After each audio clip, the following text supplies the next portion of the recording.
Ngayon dito sa vlog, tuturuan ko naman kayo kung paano magkaroon ng simpleng pera gamit ang inyong gitara. At syempre napakaganda naman na itong babae ito guys.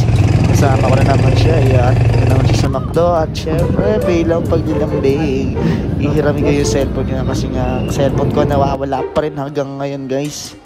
Alright guys, wala natin yung sombrero muna natin kasi hindi tayo papunta ng bazaar, hindi tayo papunta ng gigs. Hanap tayo ng paraan paano magkaroon ng pera. Easy lang yan. So ngayon nga ang biyahe ko papuntang Ross, papuntang malapit sa Mandaluyong at para mag-basking. Napakasimple lang naman dahil wala akong speaker. Kaya papasa tayo sa dati namin panestuhan. Nakasama ko dati dito si Axel guys, yung long hair.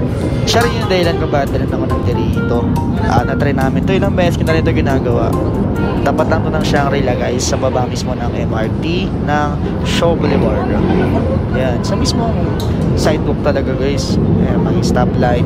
Yan, dapat wala pa akong schedule sa mga bazaar and the bites guys. Yan, ito muna ginagawa ko. Wala tayong strap. So may sling bag ako na DIY yung ginagawa ko na makikita na niya lagi sa vlogs ko. So kukunin ko siya kasi nakakawit lang naman siya dito. Makikita niya may butas dito. Okay, wala. So ginawa ko na siyang strap guys. Strap guys. Nalagay ko sa magkabilang dulo ng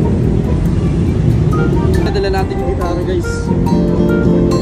So ngayon, ang problema ko, wala akong strap, kaya gumawa ako ng sarili kong strap sa mismo kailangan lang bag natin ko. maging maingat sa strap dahil hindi siya maayos. Bawat baba natin. Kasi anytime, pwedeng mahulog yung gitara natin. Yan. So syempre guys, meron tayong dalang tubig. Yan. Pinapatan natin yung box natin guys. Ready na yan guys. So ang proseso ko dito sa pagbabasking ko guys, 3 kanta lang yung baon ko. Isang One Day at saka yung kay Rico Blanco na LC. At syempre yung mga favorite kong manakanta, Napasigaw, Banal na Aso, and maganda rin dito kasi guys maraming tao at mismo rin uwian din ng mga tao. At siyempre, daanan din ng mga sasakyan. Ibibigay din sa'yo. May nag-drop ng calling card dito. Sama na nagbigay sa atin ng ang calling card guys. Patawagin natin siya pagtapos ng basking natin. So guys, habang kumakanta kami, ayan, ako lang pala guys. Habang kumakanta ako guys, may nagbigay sa atin ng calling card guys. Calling card. Mamaya sabihin natin pa kay Sir AJ, thank you. Kung ano man to, basta blessing guys. Maraming salamat. Big lang natin sila guys. So time check sa natin ang 9:20 na. Dito pa rin ang ating sama sa Reggie guys. Kung ano man yan guys, bahala na. Siyempre di pa rin ako pagod.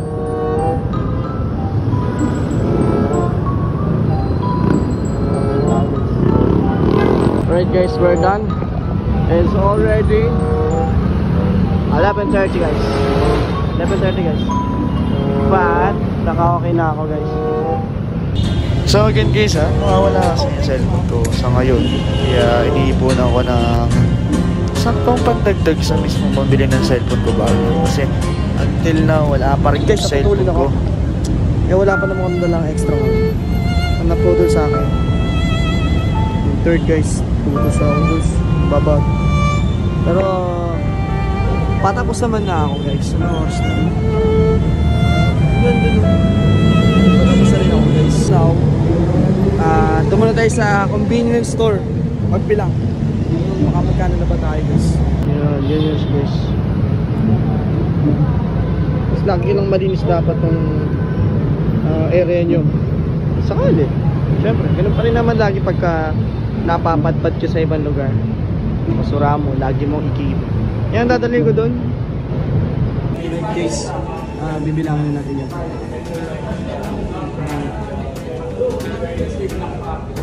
Ayusin natin guys. Siyempre, habang nagbibila ako ng pera, naalala ko kanina yung calling card na inabot sa akin. So yun guys, hindi pa natin siya si Reggie Dokyo. Bali, hindi niya ako ng game card. Ano game?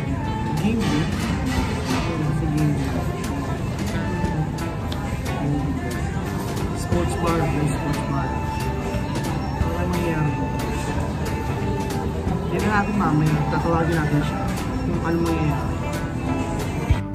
At sa loob ng 3 oras na pagbabasking ko sa sidewalk lang mismo dito sa may crossing, 3 oras nakalikom ako ng mahigit 700.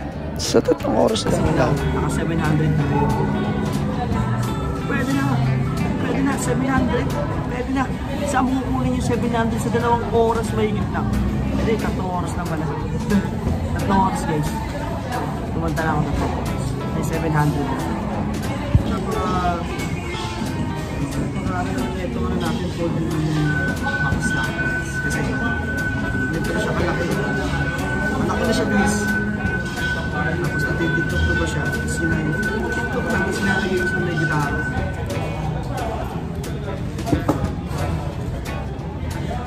Hindi naman nag-tiktok sa ito din na.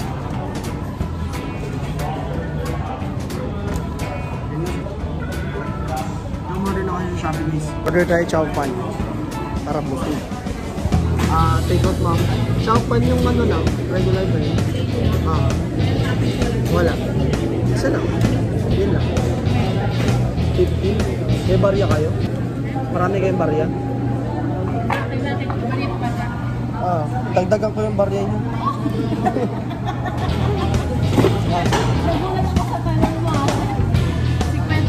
Sakto 50, magtiwala ka sa akin. Pag hindi, report mo na ako agad.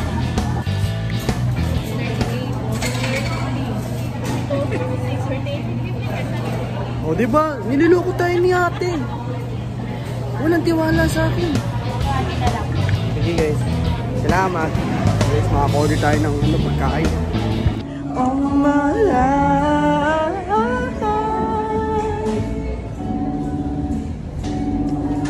Sining guys, sining. Sarap na. Paalis na ako. Punta tayo ngayon sa McDo. Babalik tayo agad sa kanya. Paborito ko guys, paborito. Now guys, magsusundo. Magsusundo rin to eh. 300. Guys, last day na daw na chip sa McDo. Ano ba nyo guys? Oo kayo ah.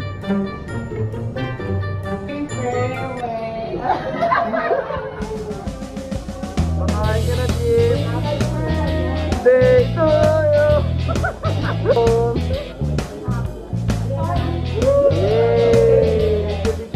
So yun guys, yun lang yung vlog namin. Vlog ko ngayon. Vlog din yan. Pares namin kasi kami yung nandito sa video ngayon.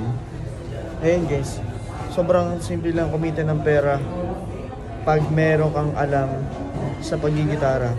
Kahit 3 kanta lang, plus dagdag pa niyan yung kapal ng mukha mo na marap sa mga tao, yung hindi ka nahihiya kahit saan. Always mo laging sabihin sa sarili mo na kung kaya mo namang gawin yun, ba't di mo gawin? Kasi nahihiya ka. Tapos huwag mo rin iisipin yung sasabihin ng iba. Kasi yung ginawa ko lang naman kasi talaga doon is nagpatanggal lang ako ng kate. Kasi gusto mo gitara guys, gusto ko kumanta. Yun din siguro yung mga point ng pag-e-enhance ng boses minsan. Pagkanta ka ng kanta guys, may mga notes ka nang nahihit. So yun, tapos syempre parang nagpa-practice na rin ako. Trip ko lang talaga siyang gawin kasi gusto ko lang magpatanggal ng kate. Syempre para dagdag ng confidence kahit napakababa minsan nahihiya talaga. Pero kailangan talaga siya. Yan din yan. Kailangan talaga yun sa pagbabasking guys. Wala kayong magagawa. Kailangan yun na kailangan. Kung gusto niyo maging katulad ko rin, katulad din ng iba, syempre like and follow. Syempre, share mo na. Yun lang guys. Marami pa akong mga tips na may ibibigay. At ano pa ba? Yun lang guys. Thank you guys. Salamat sa panonood. And bye. Make your dreams come true guys.